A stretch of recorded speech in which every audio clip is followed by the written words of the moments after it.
Hello दोस्तों, स्वागत है आपका हमारे यूट्यूब चैनल वर्ल्ड एक्सप्लोर में। तो दोस्तों, हजारों वर्ष पूर्व झारखंड के दक्षिणी छोटा नागपुर की प्रसिद्ध 7 भाइयों और एक बहन की कहानी पीढ़ी पर पीढ़ी हमारे पूर्वज के द्वारा नई पीढ़ी को बताई जाती है। तो दोस्तों, आज के इस वीडियो के माध्यम से हम आपको बताने वाले हैं कि क्यों 7 भाइयों ने एक इकलौती बहन को मार डाला। यह कहानी है एक सतयुग की, जहां एक राजा के 7 बेटे और एक बेटी थी जो खुशी खुशी अपना जीवन बिता रहे थे। 7 भाई बहनों में इकलौती बेटी और बहन बहुत ही शांत स्वभाव, आज्ञाकारी एवं संस्कारी थी। छोटे भाई के दिल में अपनी इकलौती बहन के लिए बहुत बड़ा प्यार एवं लगाव था, क्योंकि उस जमाने में खेती बाड़ी आपसी सहयोग से हुआ करते थे। सभी लोग खेतों में काम करने जाने से पहले अपनी छोटी बहन को खाना बनाने का आदेश देकर घर से निकलते हैं। बहन खुशी खुशी सबके लिए खाना बनाने के लिए जंगल से सरोटी साग को तोड़कर लाती है और वह बड़े प्यार से साग को काटने लगती है, जिससे उसका हाथ कट जाता है और हाथ पूरा खून खून हो जाता है। तब राजकुमारी सोचने लगती है कि क्या करूं, अगर घर के दीवार में खून को पोंछूंगी तो भैया लोग देख लेंगे और चिंता करेंगे। तो वह खून को पोंछकर खून को बहने से रोकती है। फिर इसी खून लगे साग को सब्जी बनाती है। जब सारे भाई वापस लौटते हैं तो बहन सबके लिए खाना परोसती है और वे सब अपनी बहन से पूछते हैं कि बहन, तुम्हारे द्वारा बनाया हुआ यह साग बहुत बार खाए हैं, परंतु आज की बनी सब्जी का स्वाद बहुत ही अद्भुत लगा। बताओ ना, कैसे और क्या क्या मिलाकर इतना स्वादिष्ट सब्जी बनाई हो। तो बहन डर गई कि भाइयों को पता न चल जाए कि मेरे हाथ की उंगली कट गई है। फिर वह थोड़ा सोचकर बोलती है कि कुछ नहीं भैया, जैसा हमेशा की तरह बनाती हूँ वैसे ही बनाई हूँ। अगले दिन सातों भाइयों के अनुरोध करने पर बहन फिर से एक बार वही साग की सब्जी बनाती है, परंतु भाइयों को पिछले दिन के जैसा स्वाद नहीं मिलता। ऐसा 3-4 बार हुआ। असलियत जानने के लिए सभी भाइयों ने बहन से जिद करने लगता है। मजबूरन बहन को सारी घटना बतानी पड़ती है। सच्चाई मालूम होने पर 5वां भाई, जो बहुत ही लालची किस्म का था, उसने बाकी भाइयों से कहा कि बहन का खून इतना स्वादिष्ट लगा तो इसका मांस कितना स्वादिष्ट होगा। यह बोलकर सभी भाइयों के बीच चर्चा करने लगता है। सबसे छोटे भाई को छोड़कर बाकी भाइयों ने बहन को मारकर उसका मांस खाने को राजी हो गए थे। एक दिन सातों भाई शिकार खेलने के बहाने बहन को लेकर घने जंगल में लेकर जाते हैं, जहां पूर्व से निर्मित 4 केंद के वृक्षों पर बने मचान के नीचे पहुंचते हैं, जिस पर अपनी बहन को यह झूठ बोलकर चढ़ने के लिए बोलते हैं कि इस मचान पर जंगली जानवर तुम पर हमला नहीं कर सकेंगे। फिर सभी भाई मिलकर धनुष से निशाना लगाकर तीर छोड़ता है। छइयों भाइयों का निशाना खाली जाता है और 7वां भाई, जो सबसे छोटा था, वह तीर चलाने से इनकार कर देता है, क्योंकि उसे अपनी छोटी बहन से बहुत लगाव था और धनुष बाण चलाने में सातों राजकुमार में सबसे निपुण था।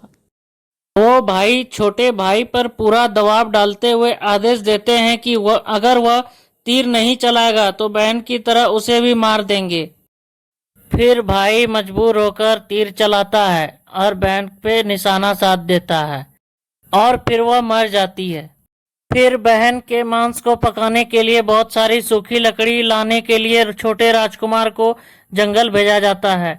छोटा भाई जंगल में खोज कर ढेर सारी लकड़ी जमा कर लेता है। वह रोने लगता है कि मैं लकड़ी को लेकर कैसे जाऊं। फिर नाग देवता प्रकट होते हैं। तो राजकुमार बोलता है कि रस्सी छोटी है, मैं इतनी लकड़ियां कैसे लेकर जाऊंगा। फिर नाग देवता उसे कहते हैं कि मैं लकड़ी में रस्सी की भांति लिपट जाता हूँ और तुम जैसे ही लकड़ी वहां रखोगे तो मैं धीरे से निकल जाऊंगा। फिर भाई लकड़ी देखकर आश्चर्यचकित हो जाता है कि वह इतनी छोटी रस्सियों में से इतनी लकड़ियां कैसे लेकर आया। फिर सभी भाई मिलकर छोटे भाई को पानी लाने के लिए घड़ा देते हैं, जिसमें छेद होते हैं। छेद होने के कारण सारा पानी गिर जाता है और भाई वहीं बैठकर सोच सोच कर रोने लगता है कि बिना पानी के वापस जाऊंगा तो बड़े भैया लोग मारपीट करेंगे। यह सारी घटना को कुआं के मेंढक, केकड़ा और मछली सुन रहे थे। वे तीनों भाई को रोता देखकर पूछते हैं कि क्यों रो रहे हो। फिर भाई सारी घटना तीनों को बताता है। मेंढक कहता है कि तुम परेशान मत हो, हम सब मेढक घड़ा के छेद में चिपक जाते हैं। फिर मछली और केकड़ा बोलते हैं कि तुम हमें ले चलो। अरे भाई, जब बहन के मांस को खाएंगे तब तुम मछली को खाना, और जब वे हड्डी को खाएंगे तब तुम केकड़ा को खाना। बड़े भाइयों को शक नहीं होगा। फिर छोटा भाई ऐसा ही करता है। रात को जब पका हुआ मांस बड़े भाई ने खा लेता है, तब वह मांस को दीमक के टीले में डाल देता है और समय बीतने पर वहां बांस का एक बड़ा झुंड उगता है। कुछ वर्षों के बाद वहां से एक भिखारी गुजर रहा होता है। वह इस सुंदर बांस को देखकर यह सोचता है कि इसका वाद्य यंत्र बनाया जाए तो वह कितना सुरीला धुन निकलेगा। फिर वह इस बांस से एक सुंदर वाद्य यंत्र बनाता है, जिसके ध्वनि से सभी मंत्र मुग्ध हो जाते हैं। एक दिन जोगी घूमते घूमते बड़े भाई के घर पहुंचता है और वहां जाके बांसुरी बजाता है, जिससे आवाज निकलती है, ना बाज रे केंद्रा ई तो लागो मोर दुश्मन घर रे। ऐसे ही जोगी घूमते घूमते सभी भाइयों के घर जाता है और यही धुन निकलती है, जिससे जोगी को सबने दांत डपट कर भगा दिया। अंत में जोगी छोटे भाई के घर जाता है और बांसुरी बजाता है। फिर उसमें से आवाज निकलती है, जोर जोर से बाज रे केंद्रा ई तो लागो मोर छोट भाई कर घर। यह धुन सुनकर छोटे भाई को रहा नहीं जाता है और उससे मोहित होकर वह बांसुरी खरीद लेता है। दूसरे दिन जब छोटा भाई घर से जाता है तो कमरा सजा हुआ रहता है। घर के सारे बर्तन अच्छे तरीके से रखे हुए रहते हैं, घर की साफ सफाई हो जाती है, खाना बना हुआ रहता है। देखकर वह सोचता है कि ऐसा किसने किया। रोज रोज ऐसा होने पर वह सभी से पूछने लगता है। उसे पता नहीं चल पाता है कि ऐसा कैसे होता है। एक दिन वह पता लगाने के लिए घर के कोने में छुपकर बैठ जाता है तो देखता है कि उस बांसुरी से उसकी बहन जैसी सुंदर एक लड़की निकलती है, जो घर का सारा काम करती है, और वह पहचान लेता है कि वह उसकी बहन है। फिर दोनों मिलकर वह खुशी खुशी से अपना जीवन बिताने लगता है।